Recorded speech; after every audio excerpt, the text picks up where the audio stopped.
But the research has shown that infants actually can have an enormous ability to sense others' anxiety. And because we hold infants very close to us when we do, and apparently when we as adults are stressed, we exude a different scent. And infants can smell that. And as they smell it, they too begin to become very anxious. They inherit our anxiety. And as a result, often they may fail to thrive, they may become difficult to soothe, they can resist contact, and they don't really respond to human stimulation in the way they would under other circumstances. So what about our toddler friends? Well, toddlers may end up experiencing language delays if they were sort of developing their language and all of a sudden their language just isn't coming along the way it was before. Resort to aggressive behavior to express their feelings of uncertainty. Often they'll engage in a lot of temper tantrums, but some other kids may become withdrawn and resist efforts to interact with others who are trying to comfort them. And separation is going to be very hard for toddlers. They're at that age where it's not easy anyway, but because they are fearful and maybe worried that that person won't return, there is a great deal more separation anxiety than there would be under normal circumstances. Though I don't really know how to define normal anymore, but um, previous to COVID-19. Yeah. So what about our preschoolers? Well, when they have been exposed to trauma, may be very hyper vigilant because they don't have a good sense of social relationships. And they may become, which I thought was very interesting when I was researching this, attached indiscriminately, even to acquaintances and total strangers, because they're looking to make the contact and they're really kind of lost with all the social cues and what is really expected of them and what people are really feeling. I think there's a lot of confusion for them right now.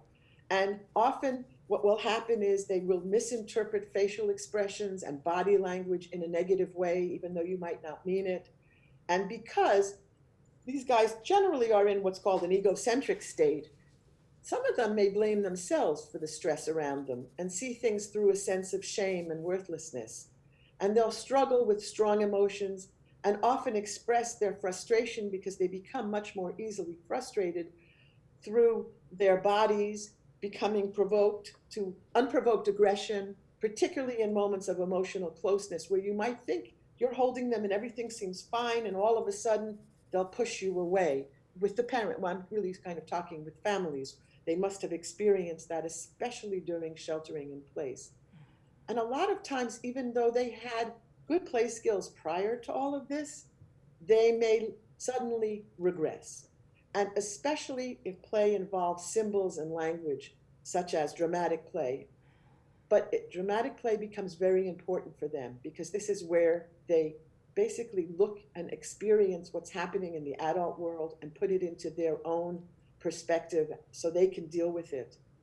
But the other thing that happens is I think not only have we all felt that we have lost total control of what we can and can't do, I think young children have also feel that they've lost control. So they might try to control everyone and everything in their environment in order to help them feel safe.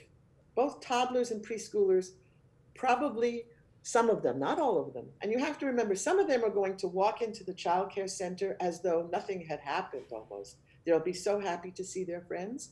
But others may suddenly engage in regressive behavior such as thumb sucking, whining, even having difficulty with toilet training issues. So kids who maybe were out of diapers might go back into diapers. I agree. So then, that brings us, we've talked about our infants, our toddlers, and preschoolers, and that brings us to our school agers. I have a school ager at home myself, so I'm very interested to hear what you have to say about the things to look out for with our school agers. Well, one of the important things is, as they get older, there might have been kids who've already experienced trauma prior to COVID-19.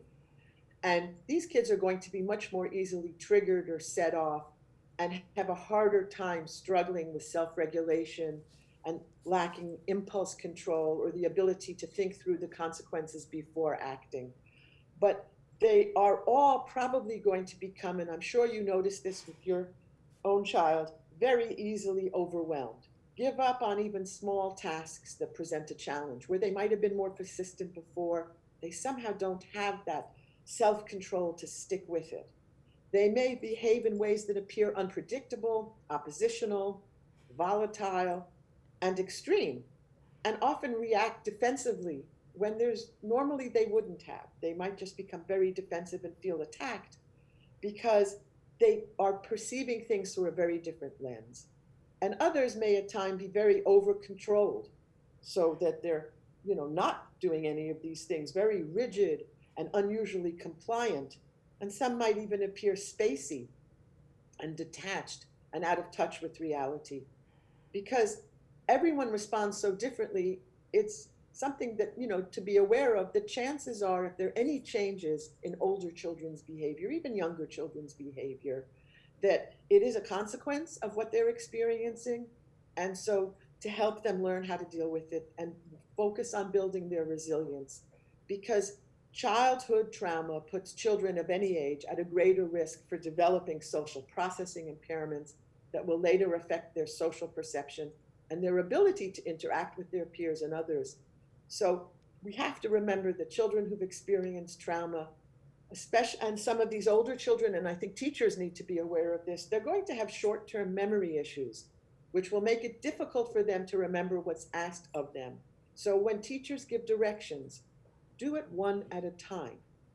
And the neuropsychological research suggests that children who've experienced neglect or physical abuse prior to this, and maybe even during COVID-19 while sheltering in place, can have problems in attention, adapting behavior to suit it to different situations. So transitioning from task to task or class to class or activity to activity can be very, very hard for them. So regardless of the children's ages, we need to help make those transitions smooth and reduce the frequency as much as possible.